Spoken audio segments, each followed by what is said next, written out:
देखो, शरण वचनामृत, इसमें हम लोग तीन साधु संतों के बारे में पढ़ेंगे। एक थे कि अलम प्रभु, बसवेश्वर एंड अक्क महादेवी, जिनके बहुत सारा प्रभाव स्पेशली साउथ इंडिया में देखने को बहुत मिला। इनके बहुत सारे लोग फॉलोअर्स भी थे, मतलब कि अनुयायी थे।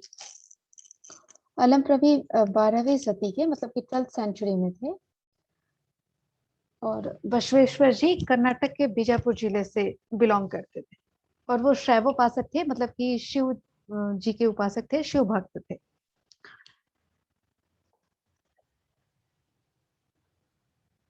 हम्म। अल्लम प्रभु जी ने कहा है इसमें कि कहते हैं कनक माया है, कनक माया नहीं। कहते हैं कामिनी माया है, कामिनी माया नहीं भी। कहते हैं माटी माया है, माटी माया नहीं। मन के आगे जो चाहे वही माया है, वो है ईश्वर। उनका कहना था कि यहाँ पे ना माया के बारे में कहा गया है कि माया मतलब जस्ट लाइक एक ऐसी चीज होती है, जस्ट लाइक अट्रैक्शन, जो इंसान को यहाँ से वहां भटकाती रहती है। मतलब कि आप कुछ करना चाह रहे हैं, लेकिन तुरंत में आपका मूड चेंज हो गया। इवन आपने ऐसा सोचा कि पता नहीं इसको करने से क्या फायदा है, मैं क्यों करूं। इन सारी चीजों में आपको डाइवर्ट करने की कोशिश की जाती है। इंसान की लाइफ में हर बार हर जगह किस मतलब ना डाइवर्ट करने के लिए ना हर समय कोई ना कोई जरूर रहता है लाइफ में। जैसे मान लिया एग्जाम में ही तुम लोग, कल हो सकता है एग्जाम है तुम्हारा, आज T20 मैच हो गया, तो वो भी तुम्हारे लिए क्या हुआ, एक तुम्हें डाइवर्ट करने की चीज आ गई। और जो इंटरेस्टेड होगा क्रिकेट में, अब वो सोचेगा अच्छा थोड़ा सा मैच देख लेता हूँ, उसके बाद रात को पढ़ेंगे। लेकिन उस चक्कर में क्या होगा, लॉस तुम्हारा ही है। और ये जो मतलब आपको डाइवर्ट करने की जो शक्ति आती है, जिसे हम माया कहते हैं, वो आपको अच्छे वाले रास्ते पर जाने से भी रोकती है। मतलब कि जैसे हम लोग बोलते हैं, तुम्हारे पेरेंट्स भी बोलते होंगे कि तुम लोगों का फ्रेंड सर्कल जो है वो अच्छा होना चाहिए। क्यों? क्योंकि फ्रेंड सर्कल अच्छा होगा तो थोड़ा पढ़ाई की तरफ ज्यादा ध्यान दोगे, उनसे डिस्कस करोगे। लेकिन अगर ऐसा नहीं हुआ तो गलत रास्ते पर जाने का यही उम्र होता है। जैसे तुम लोग नेक्स्ट ईयर के एडल्ट बन जाओगे, तो उस वक्त मतलब कि ये जो पीयू वाला टाइम होता है, ये काफी डेंजरस टाइम होता है, ये जो एज होता है। तो ये बोलती हैं कि उसमें से ना निकल पाना भी इतना आसान नहीं होता। मतलब अट्रैक्शन इतनी ज्यादा होती है गलत चीजों की तरफ कि इंसान चला ही जाता है उससे। इसीलिए मतलब यहाँ पे इसलिए दिया गया है कि सात्विक पुरुष, मतलब कि जो भी महान साधु सन्यासी ये लोग हुए हैं, इन्होंने अपने आप को इन माया और मोह से काफी दूर करके रखा है, जिसकी वजह से ही आप आगे बढ़ पाते हैं। और अगर जो इसी बीच में मतलब फंस गया, तो वो कभी सक्सेसफुल नहीं बन जाएगा। और ये माया एक खेल की तरह है, जो आपको यहाँ से वहां नचाती रहती है। इसीलिए कहा गया है कि माटी माया है, माटी माया नहीं है। मतलब कि अगर आपने अपने मन को कंट्रोल में कर लिया, तो आप विजयी बन जाओगे, सक्सेसफुल बन जाओगे। और अगर उसी चक्कर में फंसे रह गए, तो मतलब सक्सेसफुल की तो बात छोड़ो, कभी उस रास्ते पर भी नहीं जा पाओगे। इसीलिए ये माया जो है, माया से इंसान को बच के रहने की जरूरत होती है। गलत चीज की तरफ भागने की जरूरत नहीं होती है। और सबसे बड़ी चीज है कि मन के आगे जो चाह है वही माया है। मतलब आपके मन ने जो डिसाइड कर लिया, वही सही चीज है। तो आपको डिसाइड करना है कि आप जो एक्सेप्ट करने जा रहे हो, वो सही वाला है या गलत वाला है। कभी कभी ऐसा होता है कि कुछ चीजों के बारे में आप लोग जानते हो कि ये गलत है, लेकिन फिर भी उस तरफ चले जाते हो, राइट। जैसे तुम लोग को पता है कि एक जस्ट छोटा सा एग्जांपल, कि इतनी देर गेम खेलना सही बात नहीं है मोबाइल पे, लेकिन फिर भी मतलब एक बार स्टार्ट कर दिया तो वो ऐसी चीज है, एक बार स्टार्ट कर दिया तो इंसान फोन को रख ही नहीं पाता है। तो कहने का मतलब है, आपको उससे पहले ही डिसाइड करना है कि आप अगर ले रहे हो तो कितनी देर के लिए फोन ले रहे हो, कितनी देर गेम खेलोगे। और अगर नहीं रख पाए, तो फिर आपको भी पता है कि आपका लॉस होने वाला है। तो ये सब कुछ पहले ही आपको डिसाइड करना है।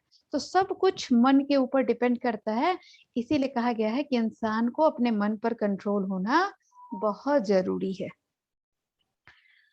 नेक्स्ट महात्मा बसवेश्वर जी ने कहा है कि ज्ञान से अज्ञान दूर होता है, ज्योति से तमंध दूर होता है, सत्य से असत्य दूर होता है, पारस से लोहत्व दूर होता है, आपके शरणों के अनुभाव से मेरा भव छूट गया, कुटिल संगम देवा। देखो, कहने का मतलब है कि जब तक आपके पास नॉलेज नहीं आएगी, वो अज्ञानता कभी दूर नहीं हो सकती। अब अगर मान लिया आपने अक्षरों का, आपके पास अक्षरों का ज्ञान भी नहीं होता, तो क्या तुम लोग अभी तक पीयू में होते? क्या तुम लोग अभी इतना कुछ लिख पाते जितना अभी लिख पाते हो? अब सोचो कि जिसे लेटर के ही बारे में ना पता हो, वो वर्ड नहीं बना सकता, वो सेंटेंस नहीं बना सकता, वो कुछ नहीं लिख सकता। राइट? तो यहाँ पे कहने का मतलब है कि आपकी नॉलेज दिन पर दिन बढ़ती जाती है, और धीरे धीरे आपके अंदर का जो अज्ञान है, मतलब कि जो निरक्षरता है, वो खत्म होती चली जाती है। लोग हायर स्टडीज के बारे में क्यों बात करते हैं? अगर उतनी इंपॉर्टेंट नहीं होती, तो क्या हम लोग किंडरगार्टन करके ही घर में नहीं बैठे होते? पूरी लाइफ चल जाती है ऐसे ही। या फिर वो ही नहीं करते, डायरेक्ट हम लोग ना पीयू और एसएलसी ही लिख लेते, अगर ऐसा भी होता तो कहने का मतलब कि हर एक स्टेप आपकी लाइफ में उतना ही इम्पोर्टेंट होता है।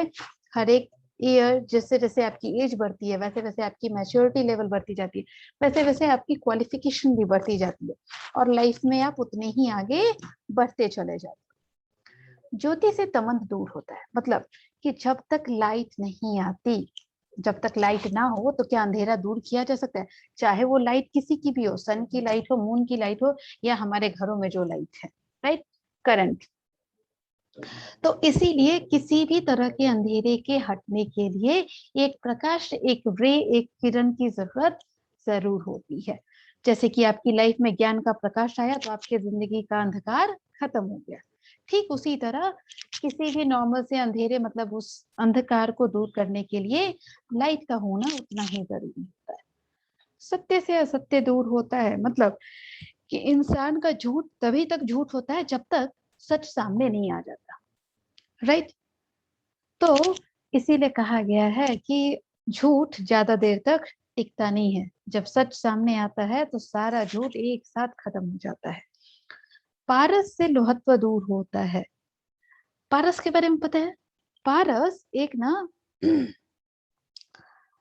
एक पत्थर भी होता है। और पारस के बारे में ना यहाँ पे मतलब एक बताया गया है कि मतलब उसका एक क्या बोलो, पारस एक ऐसी ना, मतलब कि बहुत प्रीशियस एक स्टोन होती है, मतलब just like a gem stone हम लोग कैसे जानते हैं, उस तरह की।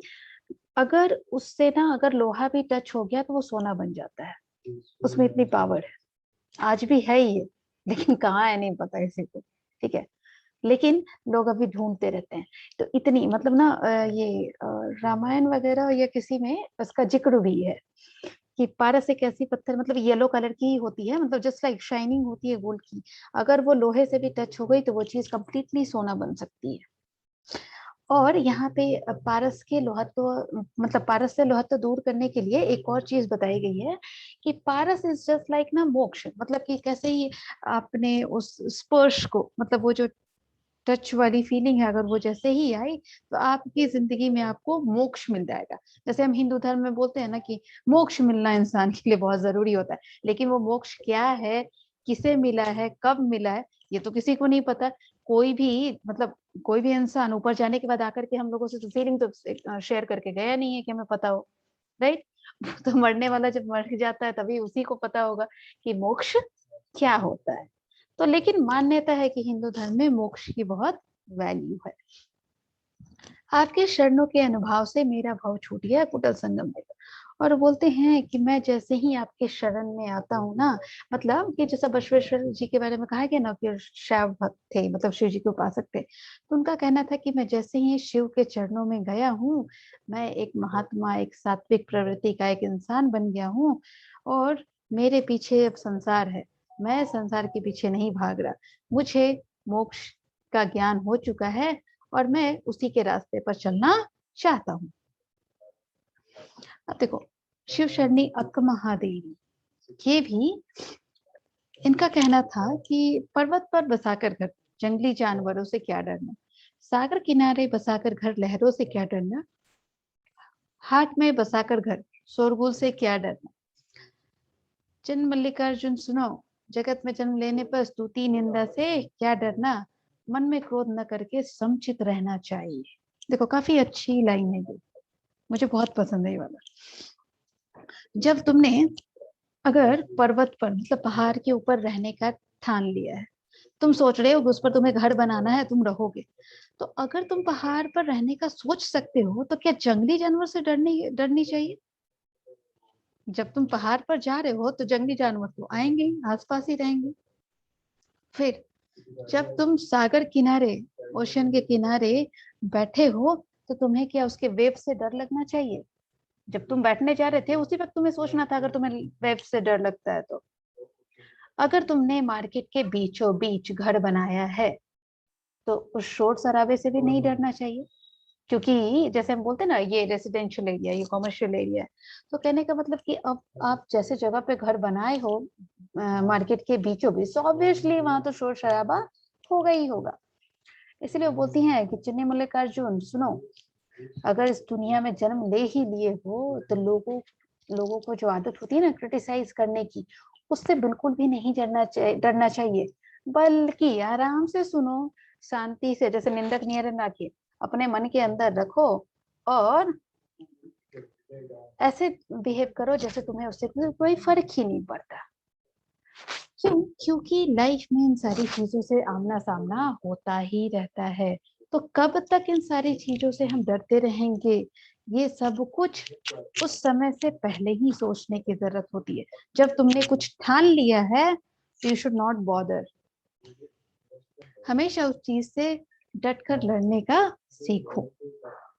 और अगर तुम्हें ऐसा ही कुछ डर भी लगता है ना तो उसका सॉल्यूशन पहले ही ढूंढ लो। जब तुमने डिसाइड किया तो उसके पहले ही उसके पॉजिटिव एंड नेगेटिव चीज दोनों के बारे में सोच लो और डिसाइड करो। डन। Any doubt?